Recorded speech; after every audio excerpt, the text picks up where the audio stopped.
आज है 1 अगस्त और वक्त हो रहा है 4 PM। शुरुआत करते हैं ईरान की न्यूज़ से। बताया ये जा रहा है कि ईरान के अंदर जो हथियार स्मगल होते हैं वो ग्रुप को पकड़ लिया गया है और इसी ग्रुप का हाथ है। ईरान के जो 3 ऑफिसर्स अभी बीच में मारे गए थे उनके कत्ल में भी बताया ये जा रहा है यही आम स्मगलर का हाथ है। दोस्तों ये लोग क्या करते थे कि बॉर्डर से जो हथियार होते हैं वो ईरान के अंदर लाते थे और ईरान की गवर्नमेंट के खिलाफ जो लोग हैं उनके बीच ये हथियार बांटे जाते थे। अब ईरान की गवर्नमेंट ने इन स्मगलर्स को पकड़ लिया है और बताया ये जा रहा है कि इन्हीं का हाथ है 3 ऑफिसर्स का मर्डर हुआ था ईरान के अंदर।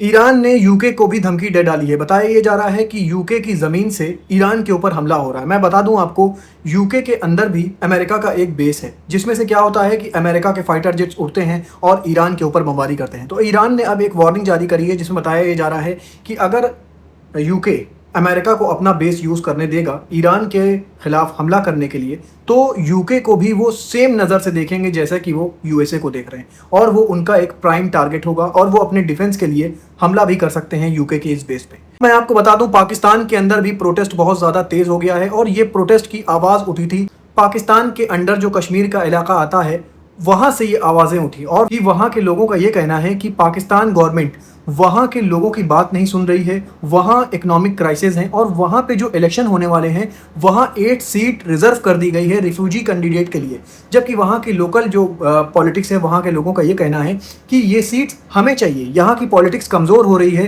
क्योंकि आप 8 रिफ्यूजी सीट जो है बाहर के लोगों को दे रहे हैं। इस वजह से यहाँ पर ये प्रोटेस्ट हो रहा है और ये प्रोटेस्ट काफ़ी ज़्यादा बढ़ता दिखाई दे रहा है। इसी प्रोटेस्ट में बताया जा रहा है कि 30 लोगों की जान चली गई। वहाँ की आर्मी ने बताया ये जा रहा है प्रोटेस्ट के ऊपर डायरेक्ट फायरिंग शुरू कर दी थी जिसमें 30 लोगों की जानें चली गई हैं और काफ़ी ज़्यादा लोग घायल हैं। लेकिन ये प्रोटेस्ट अब धीरे धीरे बढ़ता हुआ दिखाई दे रहा है पाकिस्तान के अंदर। अब मैं आपको खबर स्ट्रेट ऑफ हॉर्मुज से बता दूं। स्ट्रेट ऑफ हॉर्मुज में एक और शिप को निशाना बनाया है ईरान ने और इसकी तस्दीक कर दिया है यूके मैरिटाइम ने। यूके मैरिटाइम की एक रिपोर्ट आई है जिसमें बताया गया है कि एक शिप को टारगेट किया गया, जबकि अमेरिका साफ इनकार कर रहा था। यहाँ तक कि सेंटकॉम ने एक मैसेज पोस्ट किया था अपने एक्स के ऑफिशियल अकाउंट पर जिसमें बताया गया था कि ईरान स्ट्रेट ऑफ हॉर्मुज को कंट्रोल नहीं कर रहा है। अगर ईरान स्ट्रेट ऑफ हॉर्मुज को कंट्रोल नहीं कर रहा है फिर ये commercial ship straight of Hormuz से पार क्यों नहीं हो पा रही हैं और अगर पास करने की कोशिश कर रही हैं तो फिर इन शिप्स को तबाह कर दिया जा रहा है, जिससे ये पता चल रहा है कि ईरान अभी भी स्ट्रेट ऑफ हॉर्मुज पर पूरी तरह से काबिज है और जो बात यूएसए कह रहा है इसमें सच्चाई नजर नहीं आ रही है। अब मैं खबर आपको गाजा की बता दूं। गाजा में बताया जा रहा है कि जो डोनाल्ड ट्रंप का पीस प्लान था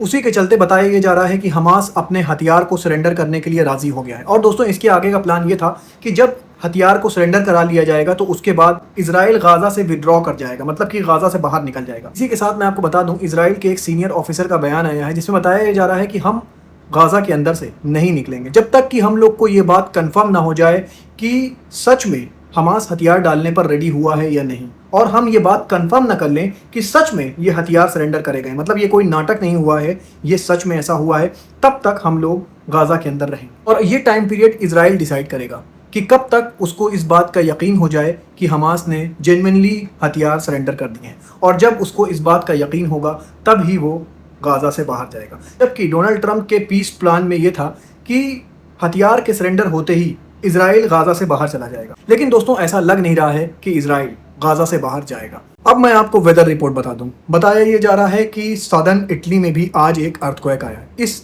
अर्थक्वेक का जो लेवल था वो लगभग 4.7 रिक्टर का ये अर्थक्वेक था, लेकिन इसमें काफ़ी ज़्यादा नुकसान देखा जा रहा है। ये जो आप वीडियो देख रहे हैं ये इटली से निकल कर सामने आ रही है। दोस्तों अब आप ये चीज़ नोटिस कर रहे होंगे कि अर्थक्वेक का सिलसिला काफ़ी ज़्यादा तेज़ हो गया है। वाइल्ड फायर हर जगह लगी हुई हैं। चाइना का वेदर आप देख रहे हैं, फ्लड्स, स्टॉर्म और टाइफून्स चारों तरफ आ रहे हैं। इस तरह की वेदर कंडीशन हर तरफ दुनिया में बनी हुई है।